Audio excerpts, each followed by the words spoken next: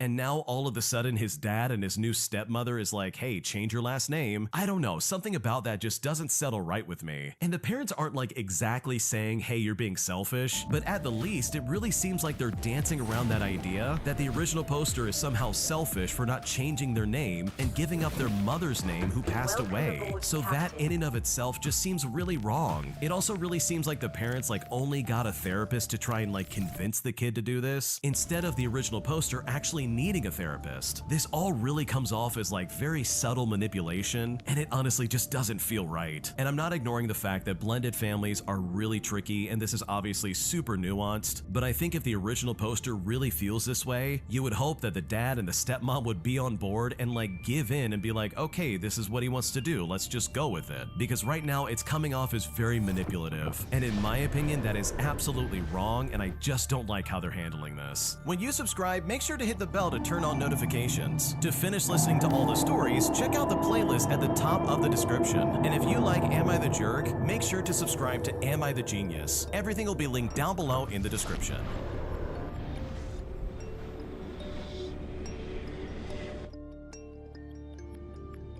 My entitled neighbor demands that I snowplow his sidewalk every winter for free, as he claims that since I have so much time to clear my neighbor's sidewalk, I should also clear his out. But despite explaining that I'm helping out a disabled couple in their 80s, this guy literally refuses to listen, saying that he deserves the same type of treatment, leaving me completely shocked at his callous nature and his entitled attitude. Here's what happened. Okay, to start things out, my preschool-aged son and I were walking home from a playground park one fine summer day, and as we turned onto our street, a large man in his early 50s beckoned us to cross the street. And picture someone who's maybe a third of Jabba the Hutt, like this guy was huge. He was seated on a covered patio about 5 feet above the street level. So we crossed over, and this was on my street about a block away, which was about 10 doors down, and also on the opposite side of mine. The moment we stepped onto the sidewalk, without even introducing himself, and without so much as a hello, he said the following statement that really just made me scratch my head. "Tell me why you don't ever clean the snow off of my sidewalk." His demeanor screamed stern boss calling out a slacker kind of vibes. Did he mistake me for some kind of no-show that he had hired last winter? Had my wife volunteered me to help this guy but forgot to tell me? I mean, that was months ago. The rest of the conversation went approximately something like this. I looked at him and I kind of said, okay, and I wasn't really sure what to say from there. And then Jabba the Hutt looks at me and says, "I seen you clearing snow with a snowblower." And he said this almost like he was making an accusation. I then looked at him and I said,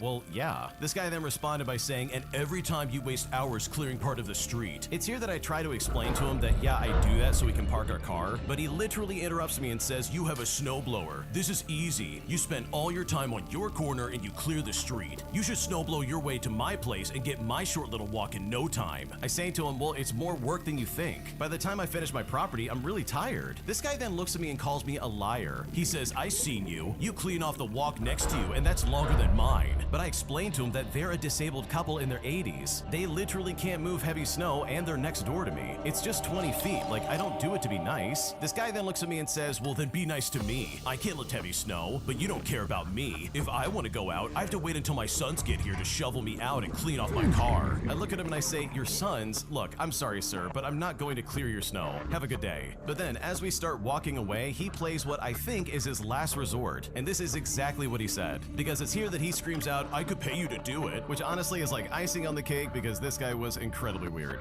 Man, I hate entitled people like this, especially when they try to double back and be like, "Well, wait, don't just do it for free. Please clean it. Like, I'll pay you to do it." And it's like, dude, if you wanted me to do that, maybe lead off with that instead of being like, "Oh, you're gonna do it. You're gonna do it because I want you to. You're already doing it for everybody else. Why can't you do it for me?" And I don't know about you, but anytime someone comes across with that kind of like aggressive attitude, it just sets my hair on fire and I'm like, yeah, I'm not gonna help you out. I don't care how much you pay me either. Like, you would probably be a nightmare to work with. And I guarantee you this guy would be super annoying to deal with and I would just hate having to put up with that. If you like Am I the Jerk, you're probably going to love Am I the Genius. Check it out, link down below in the description. Also, go to amithejerk.com/submit if you would like to submit your own stories. My idiot roommate burned my food after I literally put a pizza in the oven. But once I found out about this, I decided to get some petty revenge by ruining their food as well. And with all things considered, I definitely do not regret my decision. Here's how I did it. Years ago, I decided to go back to school for a career pivot. I had to keep expenses low, and so I moved into like a shared student apartment, which was in the basement of an old apartment building. Now, each of us had our own locked rooms along the hallway, but we had a shared kitchen and bathroom. And I've got to be honest, no one really socialized beyond reminders of the e-transfer for the shared internet. One night, I got home from classes and work at around 10 o'clock p.m., and I decided to make myself a frozen pizza. Cash was really tight, so this was a bit of a luxury food item for me. I popped it in the oven at like 375 degrees. I set an alarm, and I went back in my room to wait like the 25 minutes recommended by the packaging. About halfway through the cook time, I heard the oven door open, and the only reason I could hear it was because it was old and it always made a loud noise. Then, a few seconds after that, I heard one of the other students closing their bedroom door. I then went to check the oven, and I saw that someone had put a big tray of chicken breasts in the oven too. Well, I thought nothing of it, and I just decided to go back to my room until the timer was done. Well, when I went out there to pull the pizza out, it was literally mostly burned. This idiot had put his stuff in the oven and cranked it up to 425 without telling me. And it's like, fine, put your stuff in the oven, like I don't care, but don't change the cooking temperature without saying anything first, because to me, this is a huge jerk move. The pizza was just burned enough to be terrible, but you know what? I still had to eat it. After fuming crying internally for a minute or two and having a minor existential crisis about how pitiful my life was, I went right back to the kitchen area in a rage and cranked the oven up to 500 degrees, all while his chicken was still in the oven. After a bit, I heard the smoke alarm going off, and shortly after, someone swearing up a storm. I stepped out into the dark hallway and, in a slightly ominous tone, said to him, "Hey, is everything all good, buddy?" He then stammered something about being fine, and it's here that I saw him trying to scrape the charred chicken off the baking sheet. I then went back to my room and I ate the rest of my terrible pizza, and you know what? I moved out not long after that situation, because honestly, with all things considered, this was incredibly upsetting.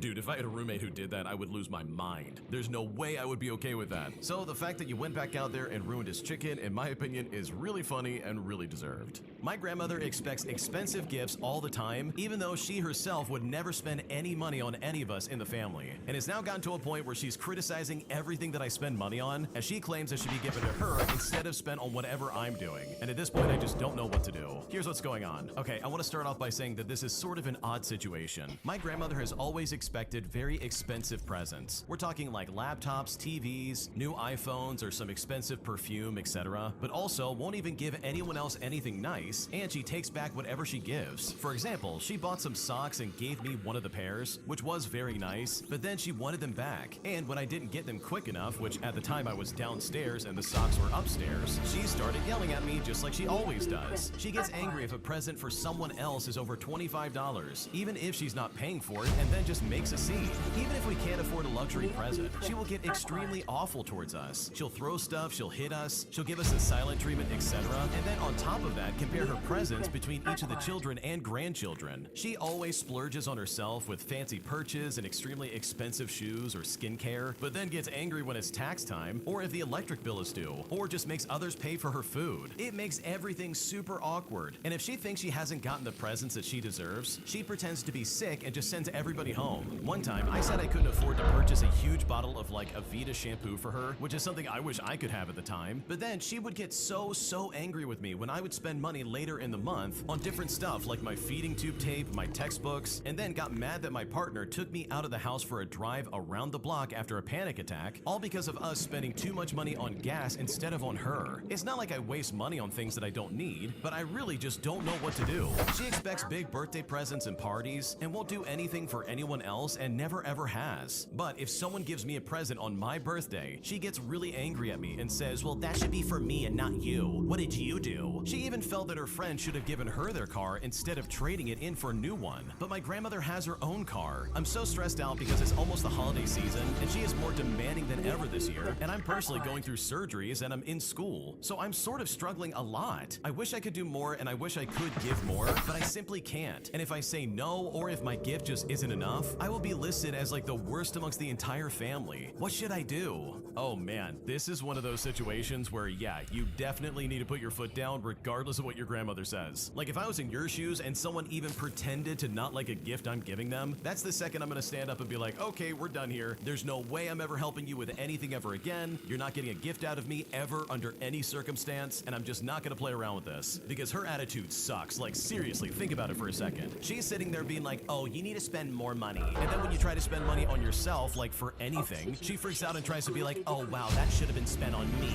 I should have gotten gifts. Why are you spending money on yourself? And it's like, dude, I don't know, grandma. Maybe because like I'm a human being and I need to spend money? Like what's going on right now? So yeah, in my opinion, I would definitely start putting my foot down because this is some unacceptable behavior. Like you do not deserve this in the slightest, and I think standing up for yourself would be a very good thing here. My creepy step-grandfather has been treating me incredibly weird while also making me feel very uncomfortable in my own house, putting me in a situation where I seriously just can't take it anymore because I finally put my foot down and put him in his place. Here's how I did it. Okay, I want to say that I'm still on high adrenaline from this one because it literally happened like 10 minutes ago. For a bit of context, I'm a 21-year-old female and I live with my mom and stepdad at my stepdad's parents' place. My parents have lived here for 10 years now, and I used to visit a lot when I was a kid, and I've lived here for about a year now after finally leaving my father's place. Now, my stepdad's stepdad, who we will call Lee for the sake of the story, is an absolute creep, and he is not subtle about it too. Everyone in the family knows, but I genuinely just can't tell if his wife is oblivious to it or just doesn't care. 10 years ago, he tried getting me to spend time with him in his office by showing me animal videos and trying to get me into the Diablo games. But thanks to my instincts around creepy men, I did not go into that office ever again. My stepsisters all experienced him creeping on them too. They've made it pretty clear that he's not invited to at their gatherings. Now, for a bit of context about who this guy is, he got scammed out of $30,000 from one of those fake email girlfriends. And in case you're wondering who paid it off, of course it was his wife. He leaves his phone upright on the kitchen counter and gets Discord notifications from creepy servers that he's on, and he only speaks to me or looks at me if I'm wearing shorts, makeup, or a skirt, or if I have a girlfriend over. Otherwise, it's complete radio silence. But you know what? I simply had enough of it today. I'm in raging PMS mode right now. I can hardly stand being around my favorite people right now, so being around the people that I hate is definitely not easy. Now, I usually just try to let this rage out at the gym, so I got in some shorts, and on my way out, I see this idiot staring at me once again. I was so close to saying something, but I figured I should just let it go, get the adrenaline out of my system, and then come home and eat and just try to sleep.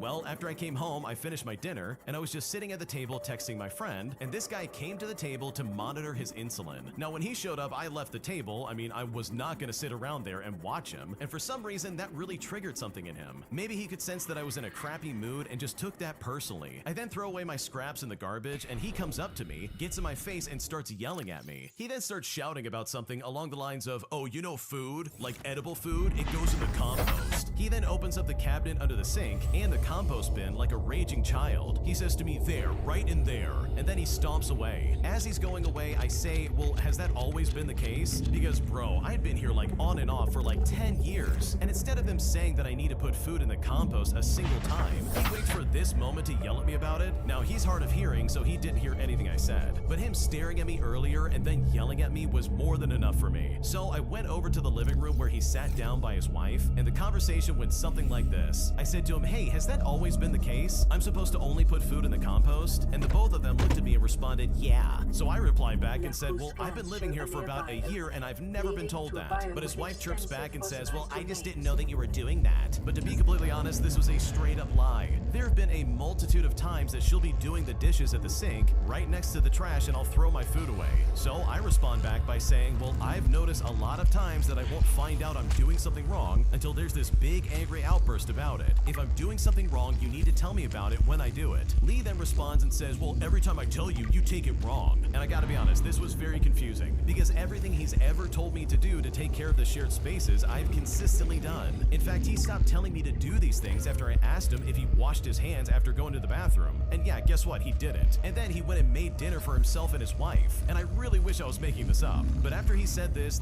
was the moment that I chewed him out. I looked at him and I said, "Okay, do you have any examples of me doing that? I've done everything you've asked. And actually, if you need something from me, I want her to tell me." And I pointed at his wife. I then go on to say, "You make me extremely uncomfortable. You only ever talk to me when I'm wearing a skirt, and you stare at me when I'm wearing shorts. You only talk to me when I have my girlfriends over, and when I was a kid, you tried to get me to spend time with you in your office. Also, you leave your phone out on the kitchen counter. I'm not trying to read what's on there, but you leave your notifications on, and what's on there is extremely inappropriate." The wife then chimes in again and says, "Well, I just didn't know you weren't using the compost." Now, at this point, Lee has a moment where he simply can't talk, and oh my god, the look of defeat on his face was legendary. His face just went emotionless. He shrunk down so much and got all quiet after yelling, and then said to me, "Well, how about you ignore me and I'll ignore you?" And when he said this, I gave him a thumbs up and I went right to my room. But with all things considered, it really felt good to finally put him in his place. Okay, someone in the comment section said exactly what I was thinking when it came up, but seriously, the wife's immediate pivot back to the compost situation is like the ultimate example of living in denial. Like, holy crap, talk about just ignoring the obvious red flags right in front of you, lady. This guy's obviously checking out the young lady in your house, and it's like, dude, why are you letting that happen? Why not say something or put your foot down and defend her? Like, what's going on right now? This also begs the question, like, dude, you've got to get out of there. If I was living in that kind of situation, I would want to get out of there as soon as possible. There's no way I would ever want to stick that out. Like, that sounds miserable to me. Especially him checking you out when you're wearing like a skirt or shorts. Like, that is really weird. That's also like super gross. It's like, dude, this guy has no business checking people out like that. Like, that's so uncalled for. So honestly, good for the original poster for putting their foot down, because this guy needed to be put in his place, because the way he was acting was incredibly inappropriate and he deserved this. My entitled boss said says that I need to document absolutely everything about my job. So I decided to maliciously comply by doing exactly that, writing him practically a novel anytime I closed out a ticket, which frustrated him to the point where he finally realized that what he was expecting us to do was incredibly stupid. Here's how it all went down. To start things out, I work in IT support for a mid-sized company. I've been there for about 4 years and I've never had any issues until we got a new manager about 6 months ago. And for the sake of the story, let's call him Derek. Derek is one of those micromanagement types who doesn't actually understand what we do, but loves to act like he invented technology. He's always asking for metrics and documentation and making us fill out these stupid forms for every little thing. A couple of weeks ago, I'm helping out one of my sales guys with a pretty standard issue. His Outlook wasn't syncing properly, and this takes me maybe like 20 minutes to fix. And then afterwards, I send Derek the usual ticket summary. Well, Derek calls me into his office the next day, and he says my documentation is insufficient and that I need to be more thorough. He literally said, I want you to document everything, every single step, every click, absolutely everything. Now, I try to explain that that's gonna make my tickets way longer to close, but he just cuts me off. I don't want excuses. Document everything. Do you understand me? And I just think to myself, okay, I understand. So I start doing exactly what he said. Every ticket now gets a full novel, and I mean a full one. For example, I would start off by saying, well, at 9:47 a.m., I received a ticket from Janet in Human Resources regarding a printer issue. I walked from my desk to the printer room on the second floor. I then checked the printer display and saw an error code displayed. I then Googled the error code on my phone, and the results suggested a paper jam. And the details went on and on. I think you get the idea. I'm talking timestamps for literally everything. How many steps I walked, which hand I used to click the mouse. If I had to Google something, I document the exact search terms and which result I clicked. My tickets went from like 2 to 3 paragraphs to 4 to 5 pages each. In fact, I'm spending as much time documenting as actually fixing things, and my closing ticket count drops by about 40%. This goes on for about 2 weeks, but then last Friday, Derek calls a team meeting. He's all flustered, saying our department metrics are unacceptable, and wants to know why ticket resolution has slowed down so much. So I very calmly pull up one of my recent tickets, and I ask if he wants me to read through my documentation, and he actually says yes. So I start reading out loud every single word. About 3 minutes in, he tells me to stop and says, This is ridiculous. Nobody needs that much detail. But it's here that I remind him in front of the entire team that he specifically told me to document everything, every single step, every single click, absolutely everything. And it was here that one of my coworkers actually had to leave the room because she was trying not to laugh. Derek then just stares at me for like 10 seconds and then says to me, Okay, well just use your best judgment going forward. And then he ends the meeting. I'm now thankfully back to my normal documentation. He hasn't really micromanaged me ever since then, but even considering all that, maliciously complying in this way was still completely worth it. Man, why is it always the new manager who screws everything up? The original poster's been working there for what, 4 years, and they've never had any issues until this new guy shows up and says, Oh, I'm gonna make this a nightmare for all of you. Like seriously, let this be a lesson to anybody coming in as a manager. Just be cool, man. Don't be weird about this stuff. Like seriously, take a step back and be like, okay, I don't know the dynamics of this group. I'm just gonna go in here and try to be a good manager. I'm not gonna be a jerk. I'm not gonna put people down. I'm gonna try and listen to my team and see what the actual needs are. But this Derek guy instead was like, Oh no, I'm gonna micromanage like crazy because this is my job. I now have a little bit of power and I'm gonna go nuts with it. So yeah, I love the fact that the original poster basically put them in their place and said, nope, you're not gonna act like that. Because this Derek guy would have gotten really under my skin. Like, I can't stand when people act like this. So the fact that you got him back in this way, in my opinion, is just so glorious and so needed.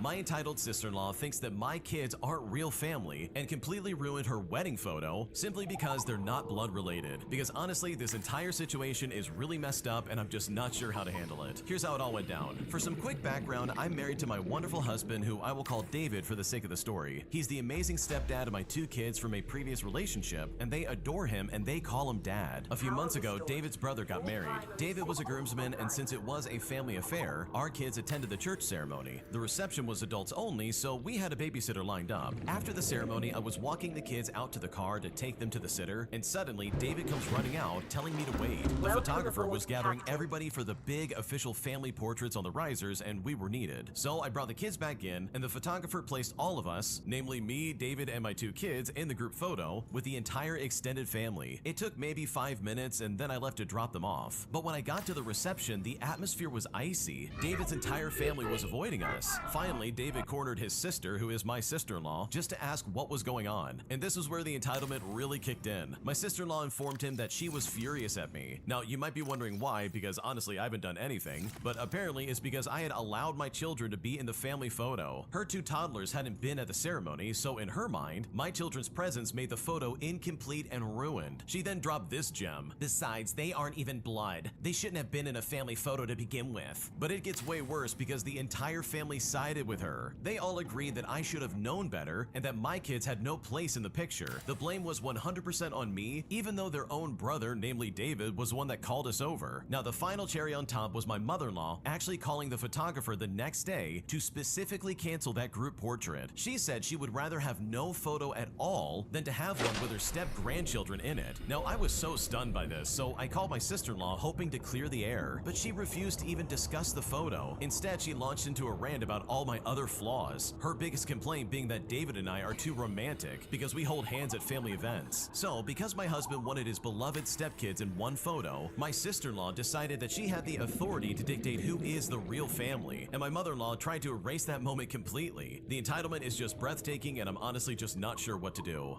Oh my gosh, these people suck so badly. And the worst part about it is, I can see this happening because I've met people like this. They see these innocent kids as like, I don't know, stains on the family, where they act like, oh, well, you're not blood related to me, so you're not gonna be in any family photos. Like, why not embrace these people as new family members and be decent human beings? Like, talk about setting up a horrible precedent for the future. Like, this is so uncalled for. So truly, I'm so sorry to the original poster and for your kids for having to deal with that, because this behavior is uncalled for and completely unacceptable. An entitled customer freaks out at Home Depot, demanding 90% off after he claims he had to wait an hour just to be seen. Things got so bad that my manager even blamed me and my other coworker for this angry entitled customer getting upset with us in the first place. And I've honestly never been happier to quit a job in my life. Here's what happened. So this story takes place when I worked at Home Depot. I was again stationed at checkout when I hear the tapping of a cane on the floor. Confused, I turn around and I see this elderly man, our angry customer of the day, walking in and directly approaches me a bit aggressively before demanding that I find a type of screw that he needs. I apologize and tell him that it's not in my department, but I'll call for Darcy from hardware to help him find it. He thankfully accepts that and shuffles away to look at the power drills while I try to contact Darcy via the store department phone. I call him up and I say I've got a customer up at checkout who's asking for a type of screw and is asking for an associate to help him out. So Darcy says, I'm just finishing my break, so it'll take me a minute to get up there. And so, trying to keep this angry customer in the loop, I relay this information to him.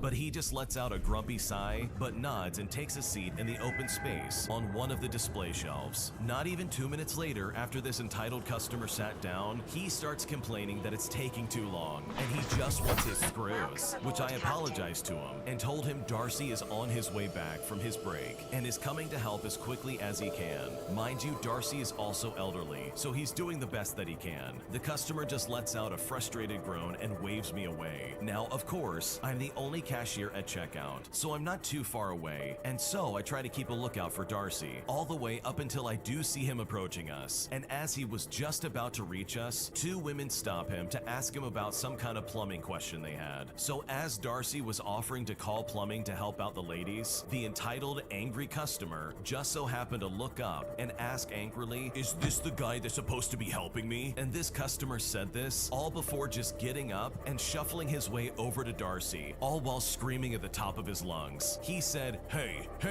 I was here first. You're supposed to be helping me, not them. Darcy calmly assured the entitled customer that he's just gonna make a quick phone call and he'll be right back to help out the customer. But instead, this entitled angry customer gets all up in Darcy's face and starts yelling at him. Now, I became nervous in case it escalates, so I go to call for a manager because this guy was now waving his cane around and pointing at the ladies, who have now backed up to keep from getting hit by this weird guy's cane. But this entitled customer doesn't stop here, as he makes the biggest scene I've ever seen in my entire time of working at Home Depot, and I honestly could not be more shocked. He goes on to scream, I was here first. I had you called up here so you could help me, not so you can just talk to these women and ignore me. I've been waiting for an hour for you to get up here. Which, by the way, that's a complete lie. It's literally only been 5 minutes. Now, Darcy was trying to stay calm himself, but had to raise his voice to be heard over this entitled customer screaming at him. He went on to to explain. I said to wait a minute and I'll be right with you. I just have to make a quick phone call. Luckily, Maddie from the pro desk ended up running over and breaking up the fight, but the entitled customer ended up yelling at her for a little bit. Luckily, she remained calm and helped the entitled customer go find the screws that he was looking for. All the while, Darcy ended up helping the ladies instead to keep things from getting any worse. So Maddie finishes up with the angry customer and he walks over to checkout, where I'm still shaken up a little bit, but in my professional tone, I help him check out his things. As I'm going to give the entitled customer his total, he stops me and says something to me that I honestly never expected. I want 90% off all my items. I looked at him and I said, I'm sorry, what did you say? He said, I said I want 90% off of my items. And when he said this, I was honestly taken aback. I said to him, I'm sorry, but 10% is the most I can do. And clearly that was the wrong thing to say, because this entitled customer was now staring me down. He said, we'll get someone over here with higher authority. Give me a manager right now. You know what?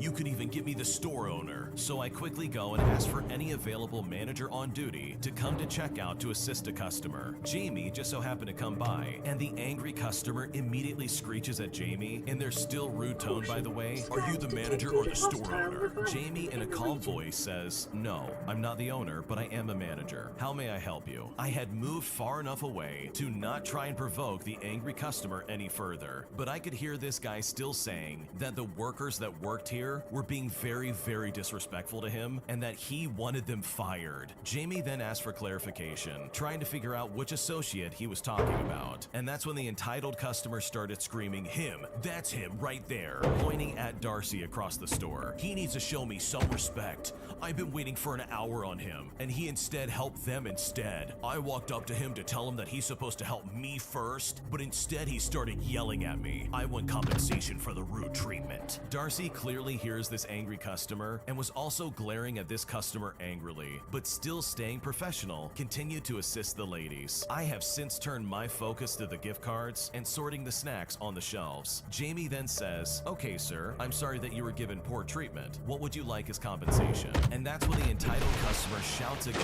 and says, I want 90% off all my items. And then my manager does something that seriously blew my mind and made me not regret quitting this job later on. Jamie actually says, okay, 90% off of all your items. I can easily do this. Also, here's my personal number. If it's not the screw that you need, just give me a call and I'll personally make sure that you get the correct items that you need. Have a good day. The angry customer snatches all his items, all before giving Darcy one last glare before shuffling out of the building. Now, maybe it's just me, but I don't think he should have just made a fuss over having to wait for a few extra minutes. Then again, this angry customer might have had a bad day before entering the store, and being forced to wait was the last straw that broke the camel's back. But again, who knows? But in my opinion, to demand 90% off of all the items seemed a bit much, not to mention the fact that he was yelling at us, especially towards the ladies who had nothing to do with it, as well as at me for not being able to give him the 90% off. It all just seems a bit extreme. And then the fact that Jamie actually gave it to him as well was just literally ridiculous. Right after the entitled customer walked out, I turned to Jamie and was about to say that the entitled customer hadn't been waiting for an hour, nor did Darcy yell at the customer or said anything disrespectful at all. But the only thing Jamie said was, go back to your checkout, which I hadn't even moved an inch away from it. Jamie pulled Darcy aside and spoke to him before calling me to his back office and telling me I handled the situation all wrong, as well as not stepping in to stop the yelling from disrupting the peace of the other shoppers. There wasn't even any other shoppers in the store, and how on earth could I have stepped in? I'm a cashier, not security, which I don't know why security didn't step in to stop the yelling customer like Maddie did, and she's just the pro desk associate. Jamie gave me and Darcy a write-up for having poor performance towards a customer, and we were then given a few online trainings on how to handle a rowdy customer. Maddie was fine, but when she found out about me and Darcy, she was not happy and went to explain to Jamie, including telling him to check the cameras to see who started the argument. But Jamie ignored her and reported it as me and Darcy not handling things in a professional manner, as well as letting things get out of hand. The store manager wasn't any better herself. She just nodded when told what happened and turned and walked away. So who truly really was in the wrong? Did Darcy and I seriously overreact when it comes to this customer? Or is my manager just a complete moron? Needless to say, and just like I mentioned, I was so relieved and incredibly happy when I finally did quit that store. This story is insane, not just because of the entitled customer, but also because of the horrible manager that gave them 90% off and then blamed his employees, claiming that they were out of line, when in reality, Jamie needs to take a management course, because I don't think they know what they're doing. Because I know for a fact if I was the manager in this situation, I would have told that customer to go pound sand, and that there's no way you're getting 90% off. And in fact, if you keep yelling at me, you're gonna be asked to leave the store, and I could care less if you ever come back. Because that type of obnoxious behavior is honestly completely unacceptable, because this leans on the idea that the customer's always right, and that mentality seriously went away like 50 years ago. Because in my opinion, from my experience in my life, the customer is never right. They don't know what they want, but instead, especially if you're an entitled piece of garbage like this guy in the story, you'll say and do whatever it takes just to try and get a deal. And it's seriously disgusting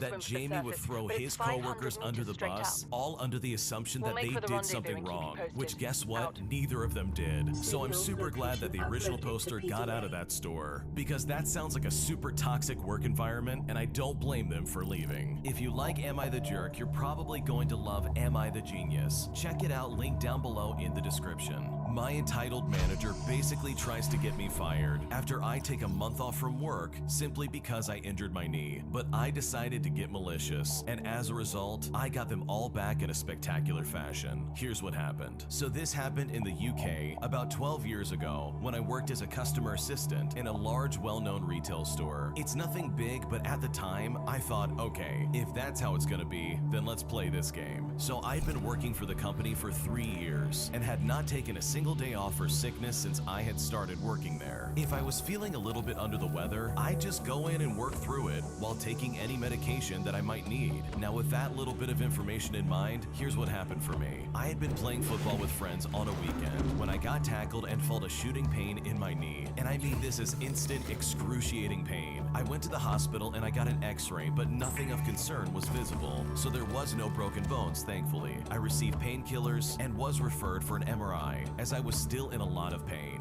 The MRI results showed that I had a partial tear of my ACL and I would need time to recover. Initially, I had notified my manager that I had been injured and that I would not be coming into work. After a week of absence, I provided a doctor's note as required, which signed me off from work for 3 more weeks. A month after the injury took place, I was able to hobble around and was going stir crazy at home. My colleagues were keeping me up to date on what was happening at work. I was aware that my manager was getting some heat from the senior managers for a member of the team having an extended absence, so I decided to go back into work. The first day back, I'm informed that there will be a meeting for my absence, so I attend the meeting with a union representative and go over the absence and the reason for it. I explained everything that happened, but it seemed like my manager was not actually listening. She was just giving me a chance to have my say, but she already knew the decision that she was making. The manager then takes some time out to make an informed decision on the outcome of this meeting. She comes back and tells me that because I have reached the trigger point for absences, she will have to give me a written warning. I felt betrayed and appalled at how I was being treated, especially after all I put into the company. I also found out that the union representative that I had reached to support me was intentionally being unhelpful because she was friends with my manager. So that's when I had just about enough and I started my malicious compliance. I had 7 days to make an appeal against the decision, so I started looking into the company's attendance policy. The first thing I noticed was that the trigger point is to trigger a meeting to review the absences and not hand out written warnings like the manager had stated in the meeting. I also realized that employees cannot receive a formal warning for their first absence. It must be an informal verbal warning first, because the manager has to personally tell you about the attendance policy at that initial meeting and keep a record part of it in order to escalate. Then I went through the rest of the policy and found a loophole, which meant I could take 3 days off sick every 3 months without triggering any kind of attendance meeting. So I made my appeal and the initial decision was overturned. So no written warning was on the record.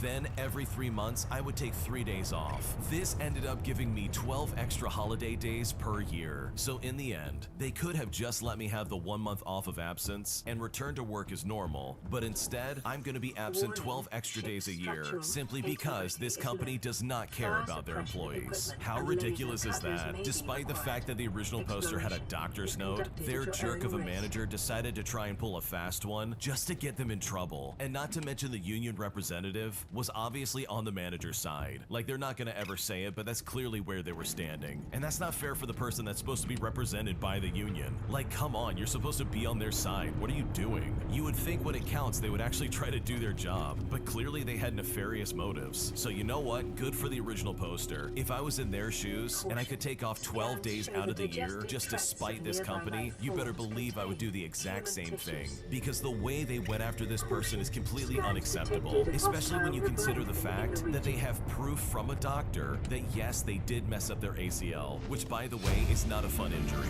and it really could take you out for a month if it was that bad. So hopefully in the future this company learns some manners and they learn to not try and turn things on a good employee, because as a result they just lost this employee for 12 days out of the year, all because they couldn't be more understanding and essentially tried to ruin this person's career at this company. Today I messed up by going to someone's apartment on the first date, and as a result she gave me an ultimatum stating that she would never marry me if I didn't join her religion. And I seriously am so glad that I dodged this red flag. Here's what happened. So a few weeks ago, I matched with a girl who I'll refer to as Amy on a dating app. We hit it off well and soon moved to texting each other. After some spicy text messages between the two of us, we planned a date for the coming weekend that included dinner and spending the night together, doing all the things that we had talked about, if you know what I mean. Prior to the date, we had a discussion about things that were important to us in a relationship. Amy told me that she was okay with me being non-religious and her being Jewish, but she did want me to respect her religion and take some kind of interest in it. However, she did not expect me to convert to her religion, so I said that I think that's completely reasonable. Well, the day of the date comes around and I meet up with her and we go to her apartment where I'm immediately greeted by her Yorkie dog. And by greeted, I mean that the thing would not stop charging me and barking at me.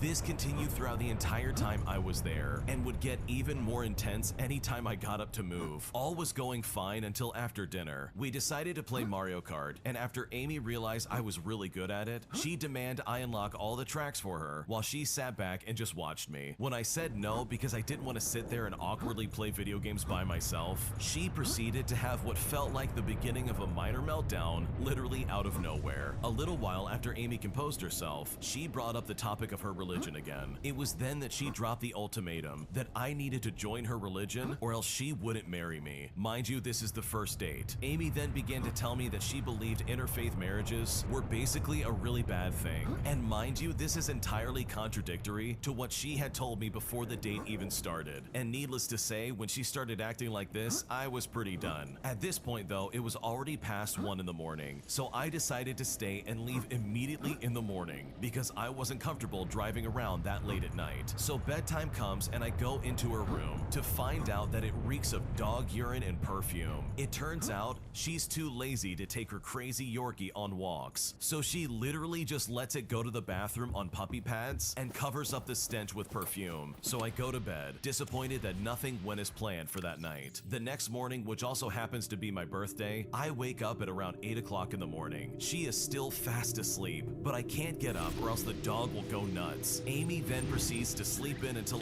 11 o'clock in the morning, so I'm laying there for hours unable to move. I'm hungry and I need to use the bathroom. As soon as she gets up, I start packing up my stuff and I get out of there as quick as I can, but not before this stupid dog bites me on the upper calf. I get home and I check my dating profile just to see that she unmatched me, which is honestly no major loss there. We had discussed ghosting before the date and she was complaining about how it always happens to her, and based on the way she's acting, it's honestly no surprise. So I decided to do the right thing and text her to let her know this isn't going to work out. She then texts me back and has the audacity to imply that I'm the issue for things not working out, which is hilarious because she seriously wanted me to convert to her religion on the first date or else we weren't going to get married, which, by the way, why would I do that so quickly? So here I am on my birthday, reeking of whatever perfume she had sprayed all over her bed, nursing a dog bite on my leg, and not having the night I expected. So what's the moral of this story? Never go to somebody's home on a first date. At the very least, my birthday improved after that. I invited my best friend over, where we laughed over my crazy first date story and ate some chocolate cake. Thankful that things didn't work out with this crazy lady. Yeah, I can completely understand why this lady gets completely ghosted after the first date. I mean, 20 minutes in and she's already talking about how you have to convert to her religion or else she's never gonna marry you. And honestly, it's way too soon to be thinking about that. And I would honestly react the exact same way if I was in this guy's shoes. And how can you seriously be so lazy that you don't just walk your dog in the first place? Like, there's literally no good excuse for that. It does not take a lot of effort to get the dog out of the house, go out to the front yard or whatever you have, and say, okay, go to the bathroom. And then if you wait long enough, guess what? That dog's gonna use the bathroom. So good for the original poster for dodging like 1,000 red flags. And thankfully, this guy found out what this lady's exactly like after the first date, instead of months later when you're just now realizing that this lady is actually insane. My boyfriend has suddenly changed his mind about moving with me for my dream school, despite telling me for years that he would do that for me. And now I honestly don't know what to do. So my boyfriend and I have been together since we were 17 years old. He's always known how it was my dream to go to this art school that I wanted to go to, which was in a different country. I spent the last few years working on my portfolio whilst keeping up a part-time job to support myself for when I move. I've also always been supportive of my boyfriend as he's in a local band, and I've always supported his stuff. We've talked about moving there together if I get accepted for years. He always had doubts about it and said he's afraid he'll just miss home too much, but agreed that going there would help his music career as well. Now that I've gotten accepted and the plans to move after summer are starting up, he's having a lot of doubts. The usual being that he feels he will be too homesick, and even though he agrees moving will be the best thing for his music career, he doesn't know if he's ready to commit to this. He keeps making excuses for how we will be able to afford anything, despite me already having made plans for loans and a part-time job to sustain myself. It's clear he isn't sure if he can commit to moving with me, which made me very upset since we've been planning this for years, but also because I just can't do a long-distance relationship for an indefinite period of time. I'm just not the type of person who can handle that. He keeps saying how he loves me and doesn't want to lose me, but also isn't sure he's able to move with me. And he has also suggested that I just go to a different art school in our own country. He himself always talks about how he wants to settle down in our hometown and how he feels safe there, whilst I feel trapped and always have been wanting a way out. I don't know what to do, since part of me is doubting moving. He's my first boyfriend, and we have been through a lot together, and knowing that we'll break up if I move is absolutely heartbreaking. But if I don't go, I know for a fact that I will regret this. What should I do? In my opinion, you absolutely should follow your dream. Your boyfriend has been saying that, yeah, I'll move with you when the time comes, but clearly he has been lying to you. He was clearly just saying that just to make you happy. And yeah, you have it right. You will regret not going to the school that you got accepted to, that you have been dreaming of going to your entire life.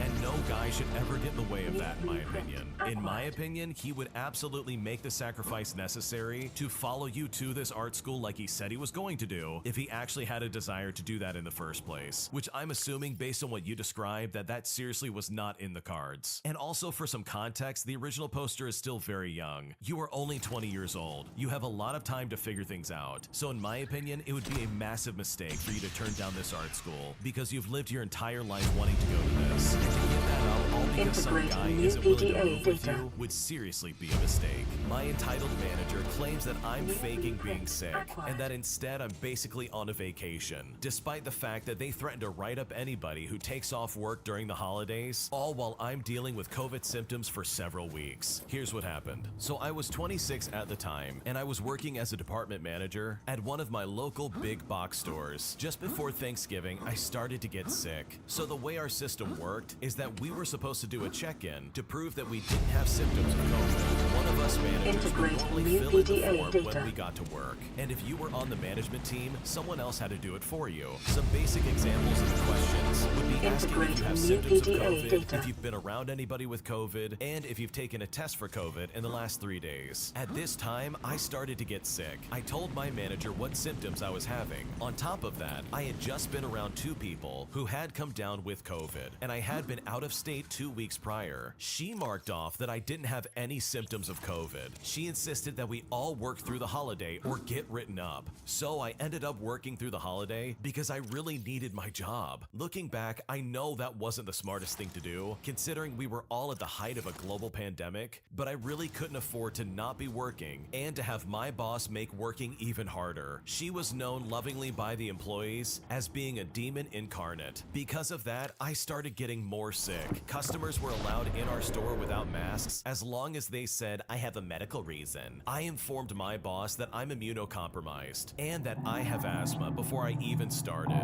because I knew it was likely that I would get sick if customers were coming in without a mask. I wore a mask all the time, but I knew that wasn't enough. After the holiday, I took a couple days off because I was sick. My boss didn't like it, but she appreciated the fact that I worked through the holidays regardless. I have been coughing and sneezing at work and trying to avoid getting people sick, so it was pretty well known by the employees that I wasn't doing well. During that time, I took a lot of medicine and was trying to get better, but I started getting text messages from another manager saying something along the lines of, "It must be nice to be on a vacation. You're not really sick. You're just relaxing and having a great time, huh?" Now that really hurt. I had not gotten a COVID test, so that way I could come back to work as quickly as possible and help relieve any backlog that my absence had caused. And this is where my malicious compliance comes in. When I read what my manager said, I decided that instead of going back to work, feeling even just a little bit sick, I was going to go back when I was fully okay. So I went and got a COVID test. At that time, COVID tests weren't rapid, and they took about a week to process. I called my manager and I told her that I got a COVID test because I had so many symptoms and they weren't going away. Legally, she could not force me to go back to work, and the company had to be notified that someone in the store might have COVID. That way, if anyone else got sick, they could keep track of it. It turns out there were a couple of employees who had COVID and had been coming to work anyways, and their forms were not being filled out properly. And because I forced the issue, they were also able to force the issue too, and got their COVID test and paid for their missed work. And honestly, looking back, I should have gotten the entire store shut down, but I thankfully quit about 2 weeks later than that, and management got even worse. So I decided that I'd rather find a manager and a company that valued its employees' lives much more than their bottom dollar. First off, good for the original poster for getting out of that job. That place sounded incredibly toxic. I mean, the way these people were acting is absolutely unacceptable. There's no good excuse for treating your coworkers like that and basically implying that they're not really sick,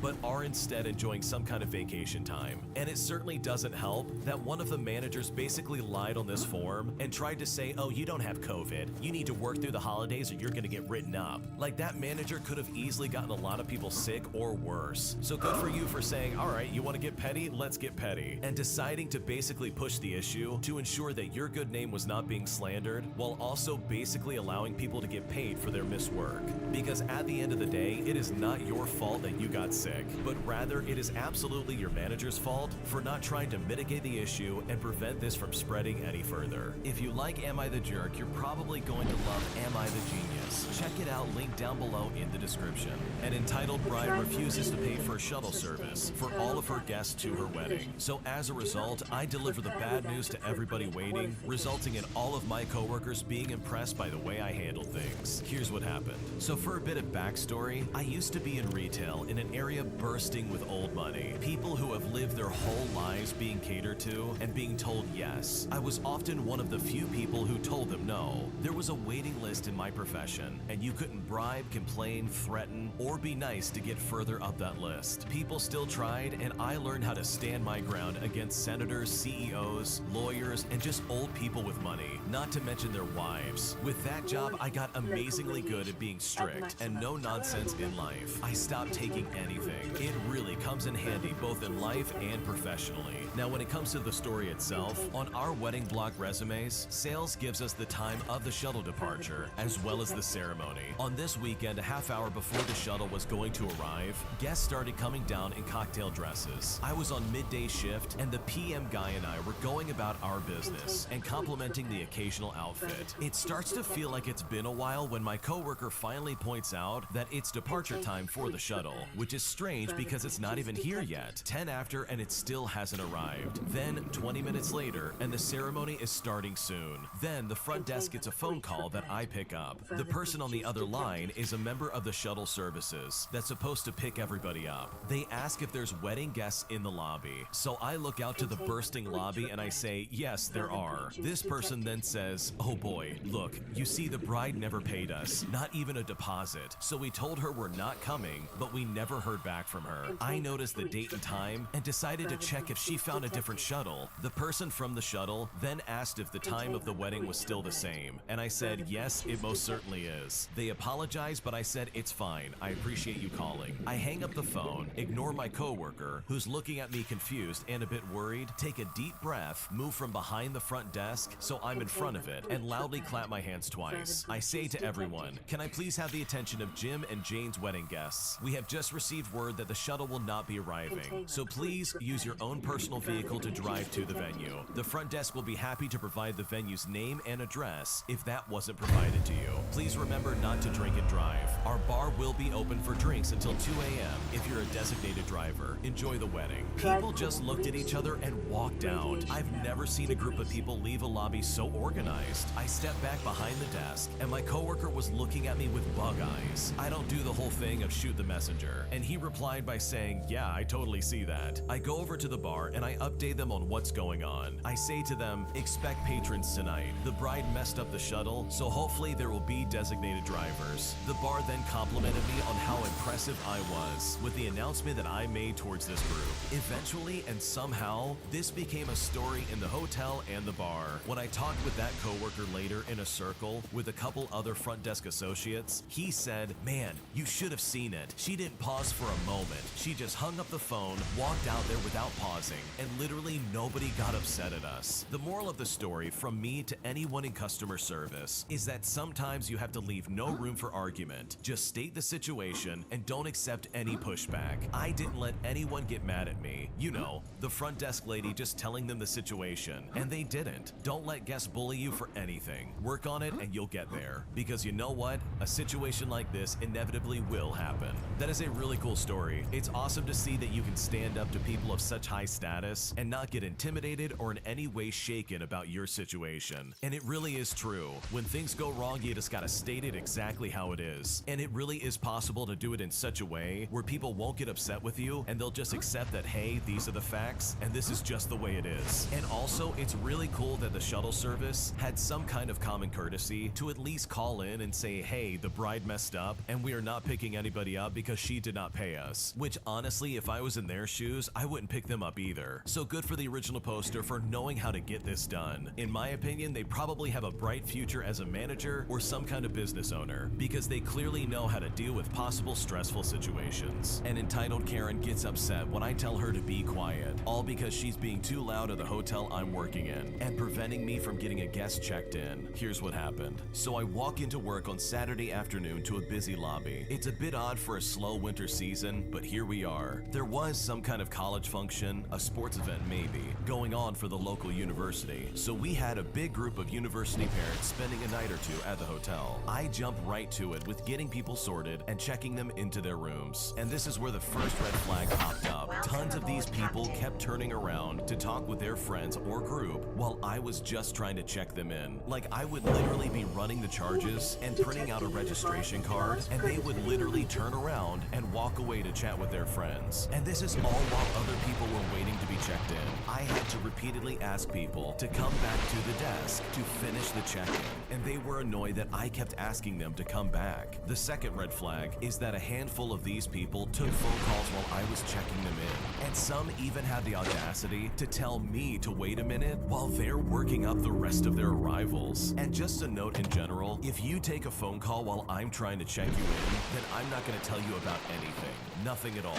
Not about breakfast, not about parking, not about check-in or check-out times. In fact, I won't speak to you at all because what you're doing is incredibly rude. rude. If you want me to continue giving you information and checking you in, then get off your phone for 5 minutes, please. Now that we have some context out of the way, this is what happened. I have a big group of people on my hands, primarily women, in the lobby being incredibly loud. Some of them even brought in beer as well as wine coolers into the hotel. And people aren't supposed to be drinking in the lobby, but whatever. 2 hours after I arrived, and they were still in the lobby being loud, a guest arrived, and I was trying to get them checked in and answer some of their questions. Shocking observation here, but it's generally really difficult to hear someone when there's a group of people shouting nearby. They asked a question and I could not hear them for the life of me. So I raised my own voice and I yelled, "Hey folks, I need you to quiet down please." A bunch of the women turned to look at me and one of them immediately says, "Excuse me?" So I told them again, "I need you to quiet down so I can hear the guest I'm trying to help." I had barely finished my sentence before this lady turns around to her friends and says, "Are you kidding me? Who does she think she is to tell us to be quiet?" Now when I heard this, I just grit my teeth and I ignored it since they did quiet down a little bit, though it soon went back up to their original volume. I was able to finish checking in the guest I was with and go back into the office for a minute. As soon as I'm back in the office, I hear that one entitled Karen in the lobby mocking me to her Karen friends. She would say to her friends, "You guys are being too loud." And then the group would start laughing and calling me names. So it really makes me think, who do I think I am? Oh, I don't know. Maybe just the person responsible for handling guest satisfaction and any complaints for the entire hotel during my shift. Just the front desk agent who enforces rules, meant to keep the environment safe and welcoming for all guests. Just the person who has to think about the whole hotel and not just a few people staying in it. That's who I think I am. I just want to know who she thinks she is, to act like it's an affront for me to ask the entire group in the lobby, not just her, to please quiet down so I can help someone else. But this lady was upset because apparently she thought she could do whatever she pleased without interference from an employee, as if she was the main character, the only one who didn't have to follow rules, because she thinks that rules are for everyone except for her. She is not the only person staying here, and contrary to popular belief, not everyone wants to hear the ugly hyena screeching sorry excuse for an indoor conversation, and this entitled Karen was definitely no exception. Yeah, it's pretty obnoxious when you're just trying to do your job and you got a group of people being loud and super obnoxious. Not only that, but they have to make some kind of weird snide remark right as you walk away after you correct them. So I don't blame you for speaking up and telling them to be quiet, because they were literally disturbing what you were trying to do and they were stopping you from doing your job, and they seriously need to learn some manners. Today I messed up by potentially ruining my friend's academic life, and I honestly don't know what to do. So we had an oral test today, and it's not just some oral test, but an actual national oral examination for high school. It stands 25% of that particular subject's mark and is one of the most critical subjects. If you fail, you won't be able to get a certificate, and that means your future is absolutely ruined because companies will not accept you. But thankfully, we're in the A zone, but it still sucks. Anyways, before I begin this, here's the procedure for the oral test for better context. There are 2 sections for oral speaking, one for individual and one for group discussion. For individual, basically they gave you questions and you answered briefly based on an article they gave.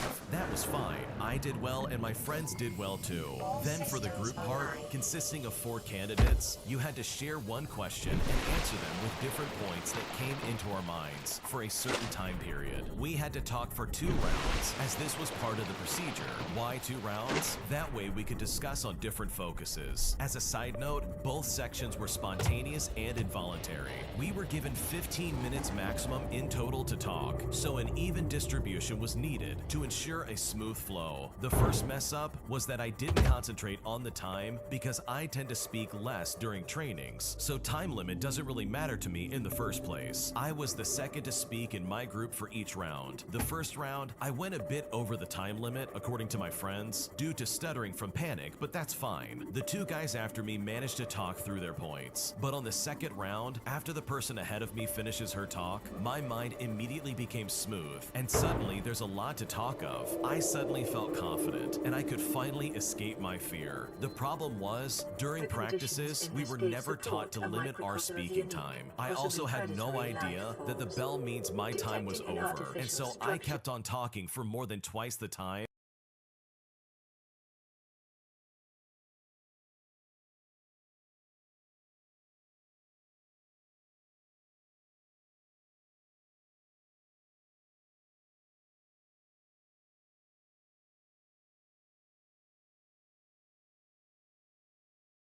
This Stranger Things chapter just released in Dead by Daylight, and there's something extremely unique about it. This thing has not happened since 2021, and it is something I've especially been waiting and asking for. If you take a look at the killers that have been released in the past few years, you'll notice that none of them have perks that are actually that strong. While some are definitely worth to slap on builds and play around with, the majority are just straight up bad.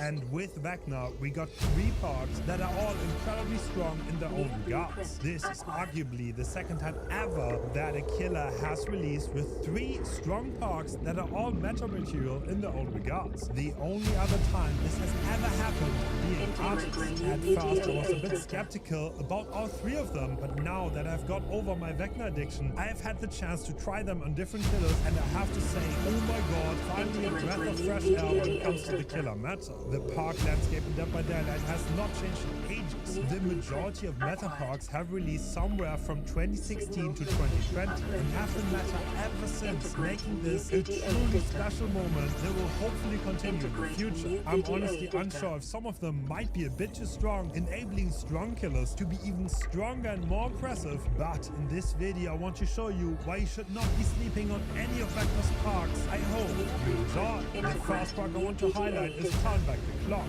This park excels at giving killers the option to regress generators in a similar way to Pop Goes the Weasel after hooking, but they do not have to invest the time to actually go and kick the generator.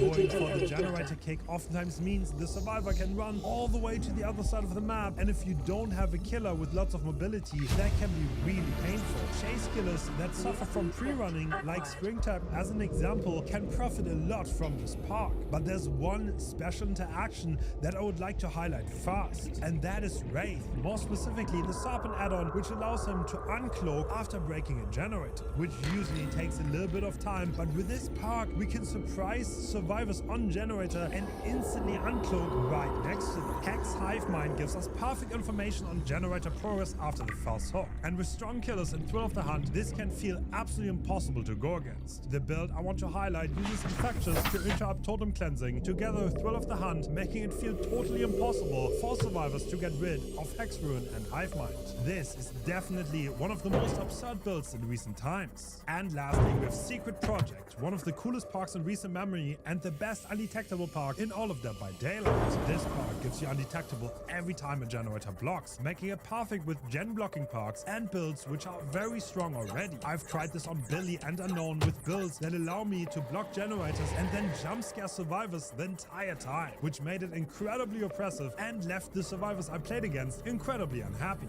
Mount Almond.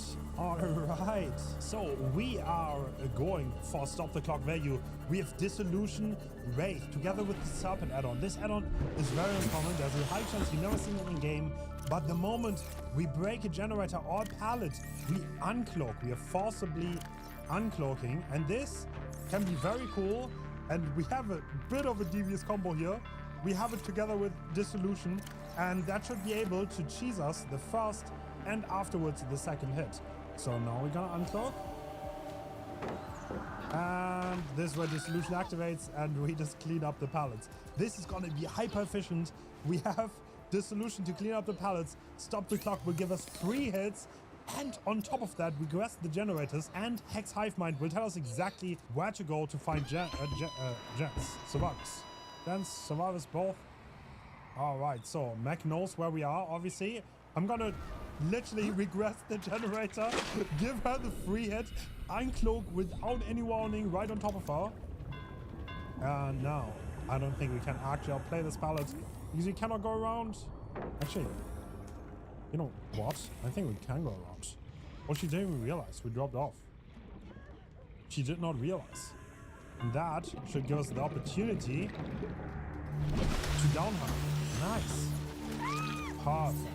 Okay, so obviously this is by far the most silly build I'm gonna show today. It is quite goofy, but these parks, honestly, I've already showed it with my Vector Red Streak. You've probably seen it. They are really, really strong, and they can define the meta, and they probably will. So if you want good killer parks, buy this killer, because it will do you a bunch of good. You know what? I'm not gonna keep this for the silly reason that I can keep the uncloak. Oh, this gen is being locked on now. Yeah, I didn't see it. Can I stand to interrupt it?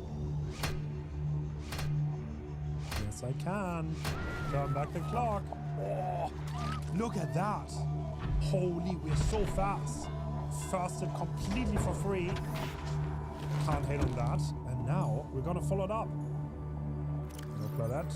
How's it going?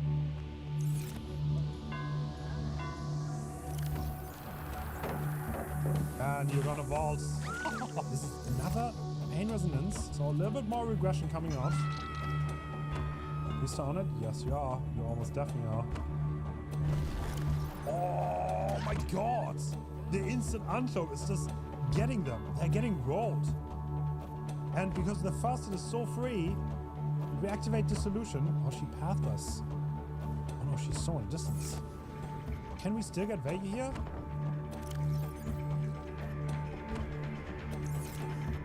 She can't vault. Cannot vault. She can make it back to this pallet, but it's not as safe. Let's see if we can maybe outplay this. Yes, we can. Perfect. So they got one gen done. Not the end of the world. And another pain resonance hook coming out. Are you on this one? Yes, you are. I know you are. You. That's insane, no? This is absolutely nuts. What an insane combo. We're getting the hits left and right. Free of charge. Oh, she doesn't know. She doesn't know. She doesn't know. Mac, don't do it. Don't do it, Mac. She vaulted the pallet. The information from Secret Hive Mind is so hilarious. So I know someone is progressing the gen on the other side now. They started it. You know, this one is also being progressed. It's still regressing. I will intentionally not go for this. I will instead switch targets and go for this gen.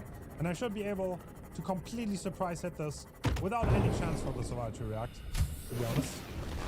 Welcome aboard, Captain. Absolutely, as projected. With that instant uncloak. How are you going to react to this? How are you going to react to this? I don't think people saw this park combo coming.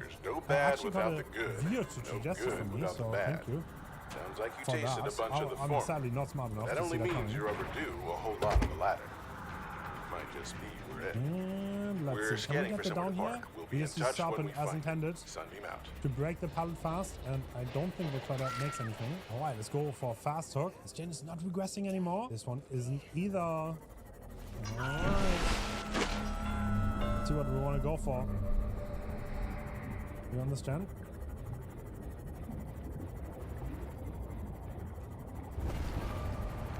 Wow. The speed of that uncloak, and we're instantly gonna get the hit again. The range is quite big on Secret of the Clock. Surprisingly big. We already just... No, did we? Oh, she's not going there. I was about to say, I can't cloak. Otherwise, I'm gonna lose my terrorists, and that means I cannot activate dissolution because it requires the survivor to be in my terrorists to work. Which is kind of funny because it doesn't make it work very well with the killer it came on, Dredge. Because he doesn't have a terrorist in Nightfall. Alright, Mag goes back on the hook, and let's see. How red are our gens? Our gens are not very red. Not very red at all, I have to say. See if we can get another free hit. Oh, this one's going quite fast. The two survivors on it. Oh. I pressed F too late. I didn't pay respect. How could I? Alright, Claudette. Shack Pallet has had an incident. It's already gone. Yeah, Death Heart. This is like the biggest death I've ever seen. Oh my god. Oh my god, that happened to me the other day too. And, oh, we have another really red gen. Let's zoom over there real fast. We could honestly have Windstorm. That would have also made a lot of sense. They got the gen done. Every other gen is white though, so not much to worry about. And we're getting the surprise hit anyway. Nice. Perfect.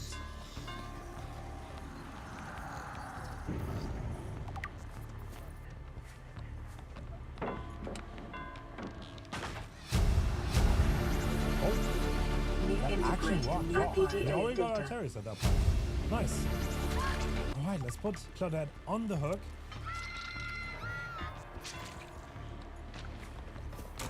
Chase the other Claudette, I guess, because she's right in front of us. Are you gonna go up? Oh, the value. The god pallet, it's gone! She could have actually slow watered that, I think. I don't know if she would have had time. Yeah, that was a really fun build. Serpent, Wraith, together with Dissolution and Turn Back the Clock. Devious build. I would give it a try. Oh, I'm so sorry, 11. Alright, Dead Talk it is. We are back with Springtrap, which is one of the killers that can use Turn Back the Clock the best, because he doesn't really want to kick gens. That wastes too much of his time. You kind of want to just kill survivors as fast as possible, but you can always drive by because the doors are always next to the generators. So yeah, this has a lot of synergy going that makes it a very pretty obvious choice actually. And sadly we don't hit that. I don't want to chase the main if I can somehow help it. Unless I can get a really good chase like this. At that point I might just go for it. Perfect. Hit the first axe here. Let's axe Nia question real quick. I can see the aura because she's not getting rid of it, and I can just get her down. Dropping her eventually is gone, but now we have Hive Mind activated. We can see all the gen first. We can see where the survivors are walking gens and where we want to regress them. And I think I'm going to go straight to the Gallows gen. Integrating new PDA data. And look at that. Wasted 0 time. Got straight into Integrating new PDA data. Instantly. That's unfortunate, but we get the hit anyway. And with restaurant menu, we don't have to wait as long. A very good add-on. Especially if you don't hit all of your shots like me. Okay, I don't know where 11 is going here. Signal location upload. Going to the edge of the map. Sadly, we lost Hex and Hive Mind up, but that is not the end of the world. We can live without it. And use our game sense to roughly know where the survivors are. Because we know, for example, someone was on the main building early into the match, so they're probably still going to be there, right? No, they left it and sat down this gen. Okay, I will regress the main gen, even though it's just a little bit of regression. It's still worth it. Since I can now get a fresh chase going on 11. Oh, that was bad. Bad movement by me. Honestly, I made this shot harder than it should have been. But restaurant menu once again. My goat add-on! It's not bad like me.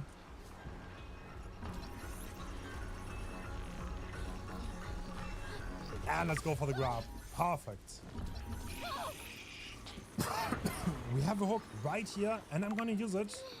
And now, let's see where the generators are and where they're regressing. We can also definitely use power connection instead. That will give us definitive aura reading on the survivors. But as it stands, we already got a lot of regression, so I'm not too unhappy about it. And look at this, Ada's right there. Now we're gonna regress the generator. I think Ada left already. You always want to mirror the movement of survivors to make this shot as easy as possible, by the way.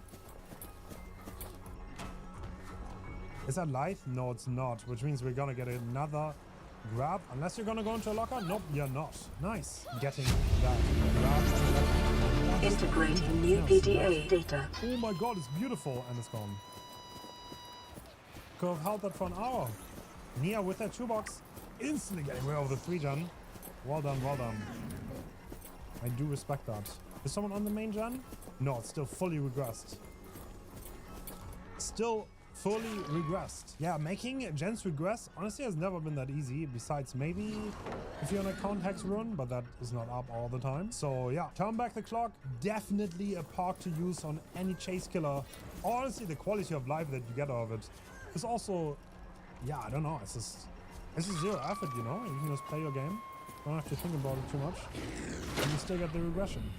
And I wanted to hit that up. Probably I did not. That's okay though. Oh wow, she's actually dropping it. I will break the pallet. Actually, we called the axe, which made me slower.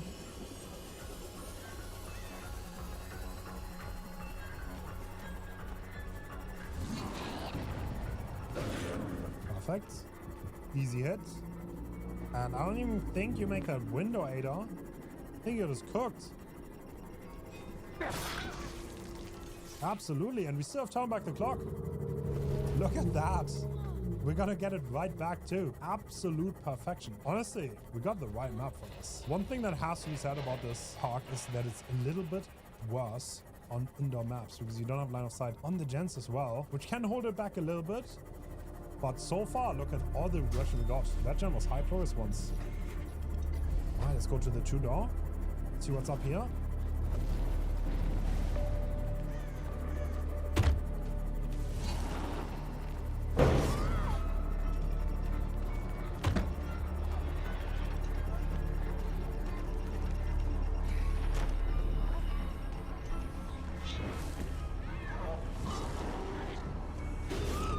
Alright, Neo, and you're gonna go down. Perfect, we got the first kill. Oh, is that gen being progressed? Play partially No, it's translated completely zero. I broadcast. don't know what gens the survivors are even walking on. 9 new To be honest, looks like the main biological gen. subjects What? designated. Regress that. Perfect. Love it. Analyzing. Love Sharing that. And there are 2 subject survivors over here, locations and with one of other you agents. was even injured. Let's go say hi. Hello, restaurant menu, we missed. Doesn't matter, not really. Welcome aboard, Ah, Captain. 11 trying to help 11 out, but a little bit too late. You know what? I am gonna go for you instead, because I can.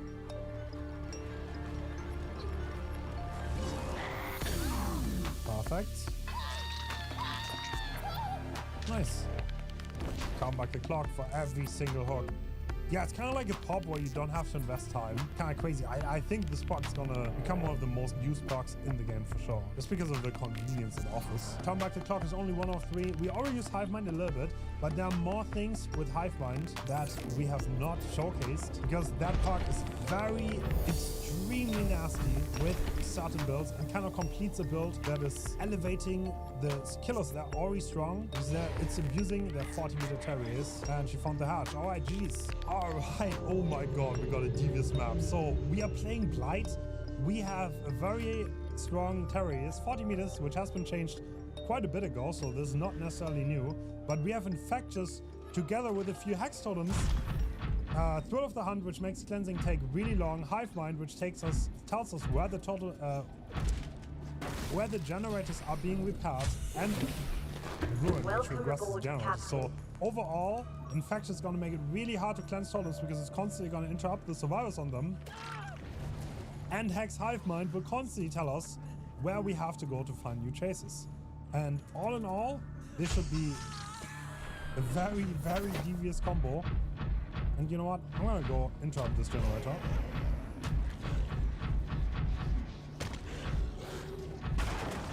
Perfect. Let's break it. I might unironically try to cleanse that totem now. I would not be surprised.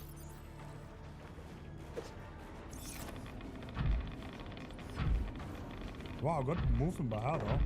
Honestly, that's impressive. I'll go back to this one right now because I don't want to lose it. And someone wasted all of that time. This is 30 seconds lost and someone else was watching them. Oh no. They had to get rid of it so badly. Perfect. Thrill of the Hunt. So strong right now, honestly. We see everyone else scream, which means they couldn't have possibly... Oh, you want that totem, don't you, buddy? He really wants that totem. I know you don't have DS. Can I? Oh, he actually has head on. That's crazy. Wow. Okay. Stevie. Getting head on value, but he's trying to greed for the stun. And the short swing is giving us a little bit more reach, which means it's very, very easy to hit him there. All right, see ya, the Gen Purse. We are playing one of the strongest killers in the game, so there's not much at all. And, oh, they actually managed to cleanse one totem. I guess that was out of Terror Ray's range. We lost Hex Ruin.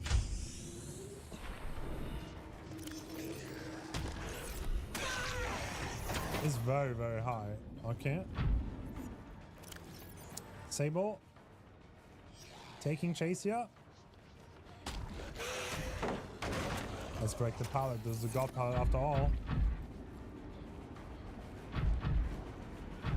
Nobody on the totem. We can quickly check.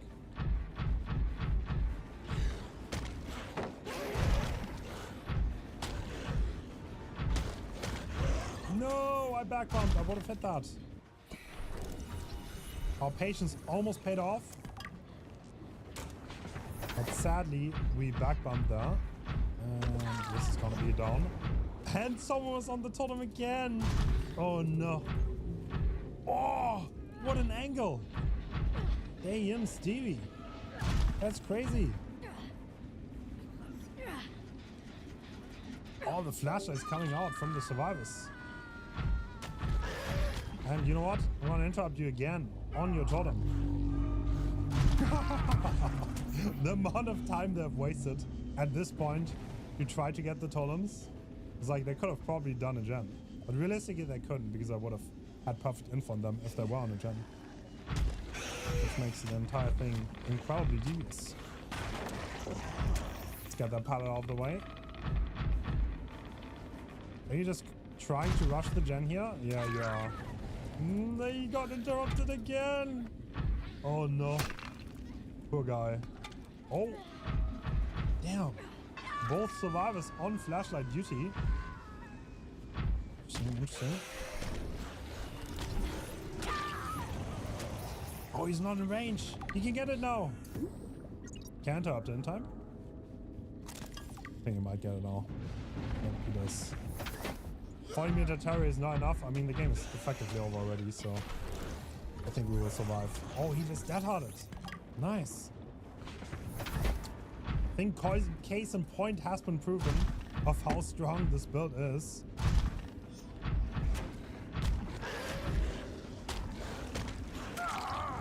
Perfect. And we still have Hive Mind up, by the way, so even though they cleansed 2 totems, they still did not get to the totem they want to get to. We still have perfect info on everything they do. Okay, I can't quite make that.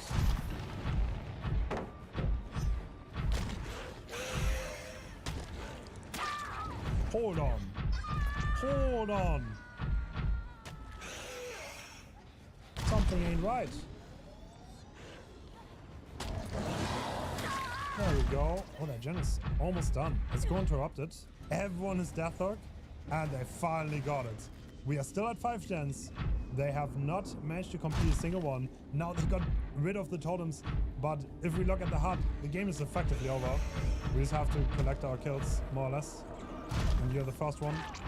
Stevie, is he trying to take a hit here? Yes, he is, but I don't think it's enough. You're gonna be the next one on the hook. Oh, do we have DS? No, you don't. I mean, it was a valiant effort, I guess. Put him on the hook here. Alright. Only 2 left. Let's see where Sable's going. Yeah, pretty strong build. Also very strong on other killers. Like, obviously, you've probably seen the Vecna win streak by now that I did.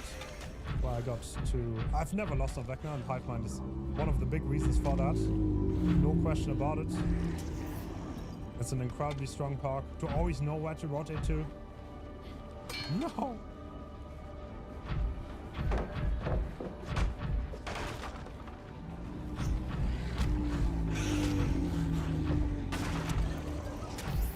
Break the pallets. Damn, she's holding max distance on this. You have the HUD? No, you don't. Alright, on the floor we go. Infectious doesn't proc, so we don't know where the last one is. There might be in a locker. Billy is another one that can rock this really well. And I want to try a build together with Secret Project maybe on Billy. See if we can incorporate both perks. Alright, Dead Dog, we are using a build that highlights the strength of Secret Project. And we are starting off the game undetectable. And why is that? Because we have Corrupt Intervention, which blocks gens at the start. And what Secret Project does is if a generator is blocked, then we become undetectable. So that's why we have 1,000,000 perks to get undetectable. Every time we get undetectable, every time we get... No, I'm screwing it up. Every time the gens get blocked, we get undetectable. That's why you have a gen block build. This is a very, very easy way for us to never have a terror race if we keep the game under control a little bit. And I'm gonna go back here because we still have no chainsaw sound. Thanks to the add-on that we possess, the purple one.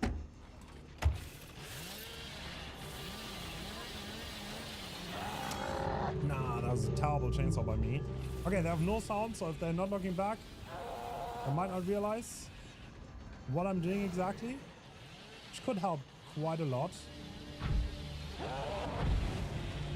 Great juke by him.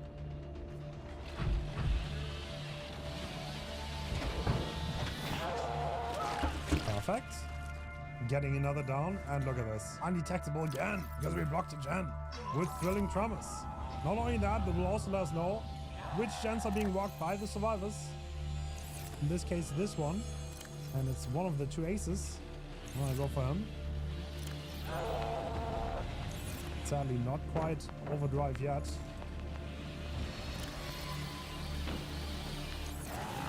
Ooh. Screwed up the timing, and he had light. So he got away there. Yeah. That's really popping on him. But it walks out. You know, if it walks, it walks. That's how it works. Ah. You know, the greed that made you strong destroyed you at the end days to be that way sometimes. Alright, let's put him on the hook. Get that undetectable back as fast as possible. And I'm gonna go all the way around to Gallows. All the way, get that overdrive up with the info we have here. Uploaded to PDA. Hello, Eddie. Nice, get that down. Thanks to the overdrive. Captain Switch is still a really, really strong park. I'm sure everyone is aware of that. And the aces are probably healing, I would imagine. I'll go over there. Right now, I still don't have a Terrarius for a little bit longer.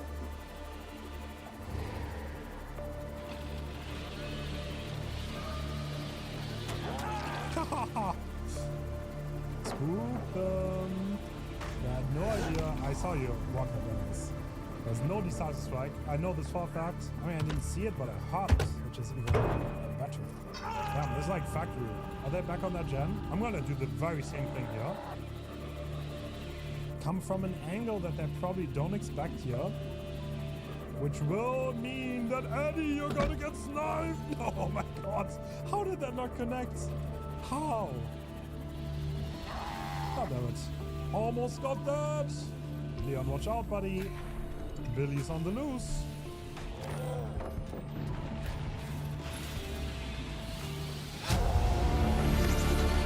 Integrating new PDA I data. can't actually land that.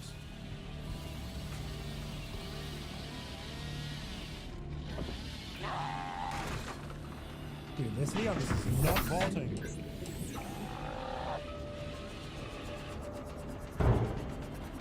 He hates vaulting, which I respect.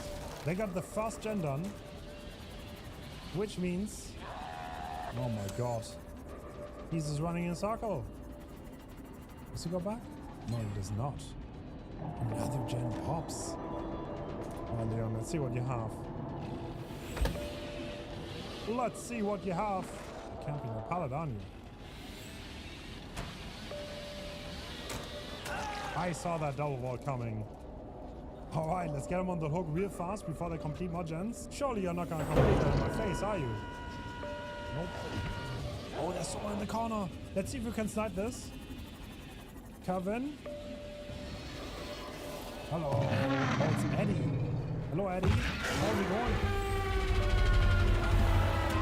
Nice sprint burst, Eddie. That's sadly not enough to survive. He had no chainsaw sound, so he couldn't really hear how far my rev is on the chainsaw, which makes it harder for him to time the sprint burst. And that worked out beautifully for us.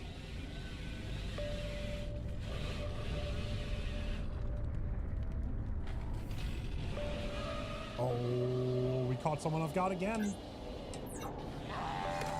Oh, not quite. The turn angle is too small for me to hit that.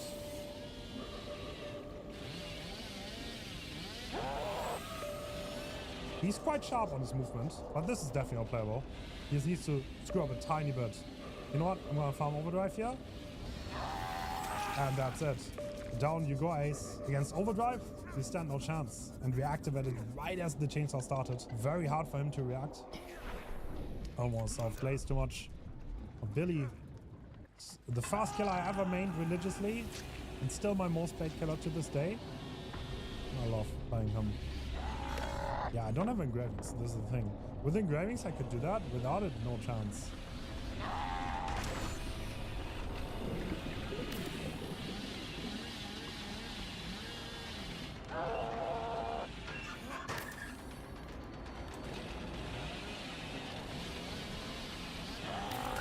Perfect. Get the done on Leon.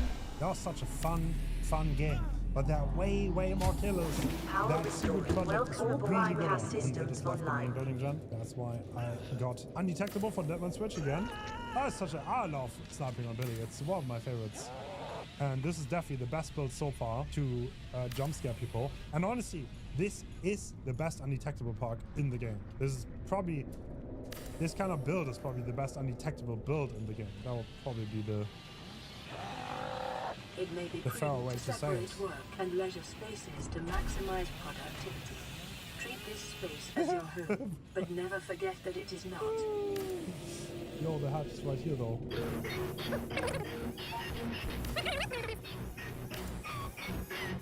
Alright, it's time for some good old Unknown. Unknown works incredibly well with Undetectable too. He is a quiet killer, and that's exactly what we're going to try to exercise caution make use of today. Spin boss coming out from Ada. Exposure And she dodges. risks Well corrupting done. your PDA's recording of the circumstances of your death. I'm gonna take the hit over the infection because it's a tiny bit more worth it.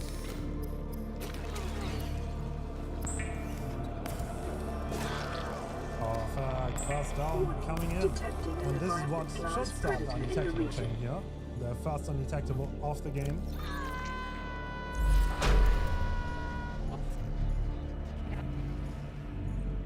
And what? We spawn in hallucination right real fast. In the corner. Now we are back. And they're probably like, what the hell are you doing? I promise it makes sense. Because if they go back to that generator later, then we can probably grab them using that hallucination. Took a bit longer than it should have, to be fair. But oh well. Perfect. Oh wow, it's wicked. Okay. That's okay. I can give you the wicked value. I don't really care. Alright, you know what? Now with this undetectable, I am going to surprise whoever this is. They have no clue. Look at them. Look how confused they were. Oh my god. Ah, I startled them.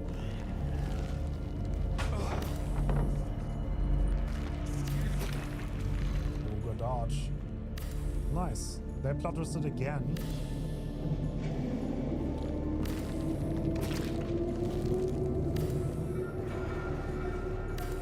Wow, they're playing well. Not bad, not bad. This is not how this tile looks though. You have to go all the way around. Which honestly makes this window like really strong. This is one of the last few infinites in the game, by the way. This window. Thanks to shift tag, if done properly, the killer never gets chased. Are you certain whatever you're doing is worth it? Alright, so this gen is open. You can see, thanks to Willing Promise, there's almost certainly someone walking it right now.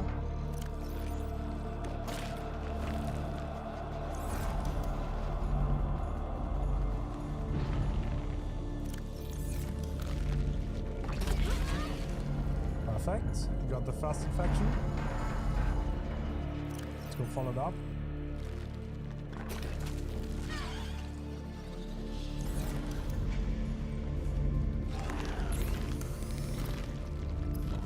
I would not be surprised if this is dead out too. But it is not. I held it, I was gonna zone that pallet, but we didn't even have to. And we get more undetectable. This one's back on this one. Is there any chance I can get a grab here? They're not gonna look this way. Nice! The undetectable value! They just got yoinked. Oh my god, I love that. Love that about Unknown. This never ever gets old for me. I always love it. Will never not love it. Did someone just get rid of my corner? I think they did. Nice. Got 2 infections.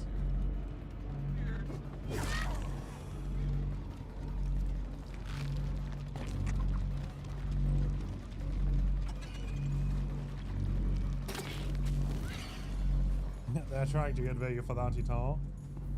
I don't think we got value though.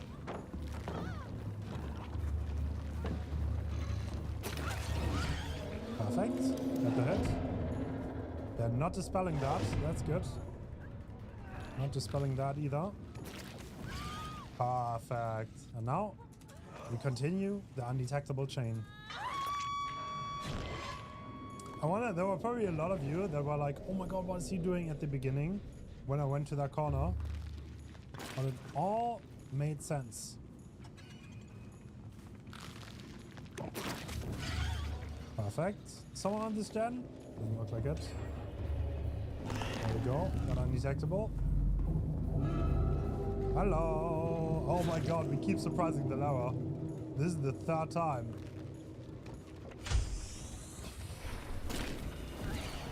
Perfect. Got the infection off. Welcome aboard, Captain. There's some crazy path in my heart.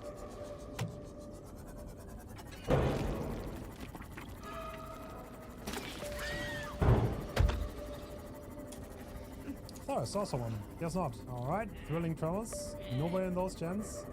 Oh, sadly the hallucination despawned. That's too bad.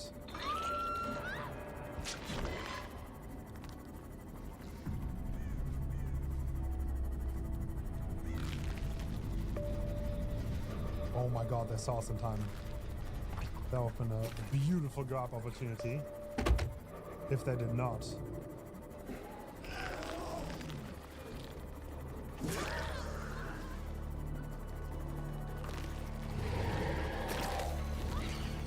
Perfect.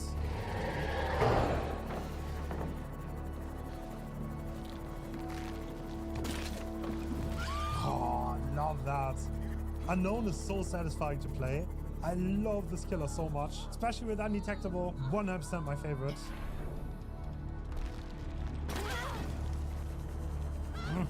Sadly didn't hit either of them. That is not ideal.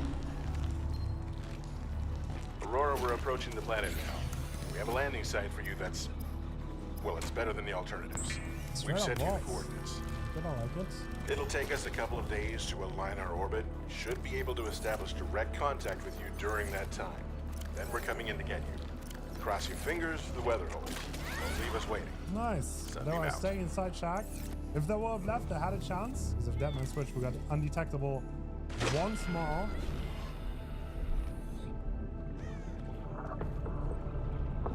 Do you see them go there? I think I do. Are they gonna go in that gen? Maybe I can get another grab? Let's see. That would be a fire way to end it. Nice!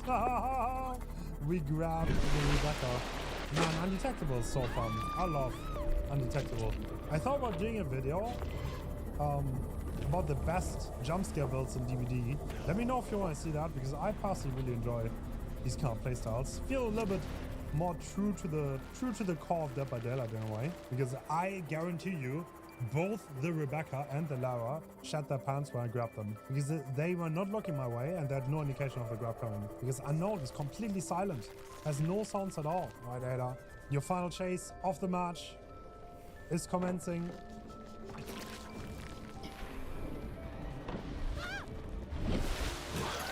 There we go, and we ended in style with the Detected Unknown massive Mori. energy Thank you so much for signature in the watching. region. These were the Cannot Vecna identify. parks. Let me know what you think about them. Honestly, in my opinion, they look really strong. And I'll see you guys next time. Bye-bye.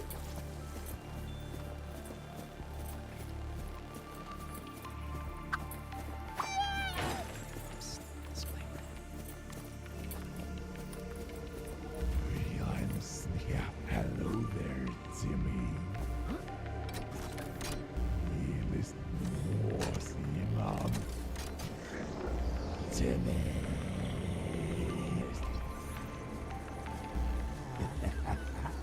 Attention. Detecting a Leviathan-class life form nearby. Is there like an Oscar for YouTubers for the best horror performance? Good evening, laddies, lasses and lassos, and welcome to the click. You smell absolutely astounding today.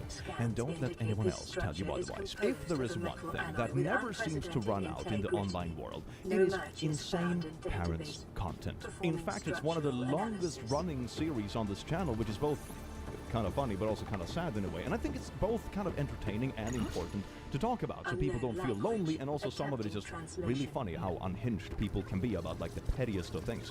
So welcome to some good old insane parents. Just sit back, relax, grab a snack, and feel Ooh, look at me using Giat and being all hip and down with the kids. Man, I'm so young and cool. Hell yeah. Daddy.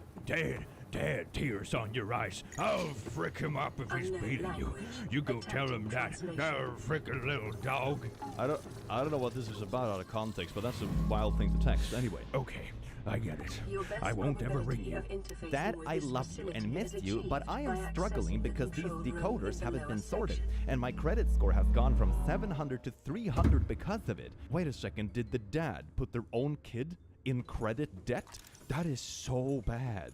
My financial future is ruined. I will not be able to buy a house. Oh, really? So you're telling me you're struggling in life because of a decoder? Well, that's you said. Right, that's why I ain't worth your time. I know you scammed your child out of their credit score. What do you mean you're not? Oh my god, how could you try to guilt trip someone in this situation? Did your narsackist mom not tell you that her item repacked ling time ago? .n. She was told over emails and text. Why do you type like an 11-year-old, please? But yes, she conditioned you, Pooh. Well, just make me look like the villain. You are a sheep and not a follower. I'm gonna be honest, if you speak up when someone is ruining your finances, I would say you're probably the opposite of a sheep. I think it sounds like your child is done taking poo, which is the opposite of folding or being a follower, if you will. You know, I think most parents in this world want their kids to have like a good head start in life or whatever, and then you have this dad who's like, hey there kiddo, I'ma start your life at square -1. Have fun with that. If you can't answer my call, then I won't block you. Oh my god, learn to type, my man. You're supposed to be an adult. Goes both ways. You will lose. I mean, they already lost their credit score, so you're technically correct, I suppose. You're supposed to provide for me. Instead, you've provided me with debt collectors and a bad name. Now you're calling me stupid? I read your text. If mom's stuff is boxed up, it's still at your house. How the heck are we supposed to collect it if she's been trespassed? I am in Christchurch. How can I pick them up? You're a narcissist and a liar and a manipulative woman. How dare you not fold when I ruin your credit score? If you don't let me ruin your credit score, you're a narcissist and a sheep. It won't get you anywhere. Did you not read my texts? Obviously, you're just as deluded. Don't threaten me, police. They work for me. I seriously doubt that. Even if they would, it's not like you would be able to send them coherent instructions on what to do anyway. So, I mean, that corruption kind of falls flat now, doesn't it? Nothing they can do. I challenge you and that monkey you call a partner. Are we going down like a racial rabbit hole as well? I mean, that seems to add up. You know, the kind of Venn diagram between like crappy parenting and racism seems to be sort of like a circle in many cases, doesn't it? Has anyone else noticed that when it comes to people who always talk about like you are being so manipulative or like show me respect or something, it always comes from the people who are like the least respectful. You literally messed up your child's credit score and have the audacity to call them manipulative and narcissistic. Hey, please don't mess up my credit score. Oh, you're such a narcissist. All you care about is your credit score. Well, it's me and the people who would sell me a house, I guess. It is... What does it take to be diagnosed with narcissistic personality disorder? Be upset when parent ruin credit scores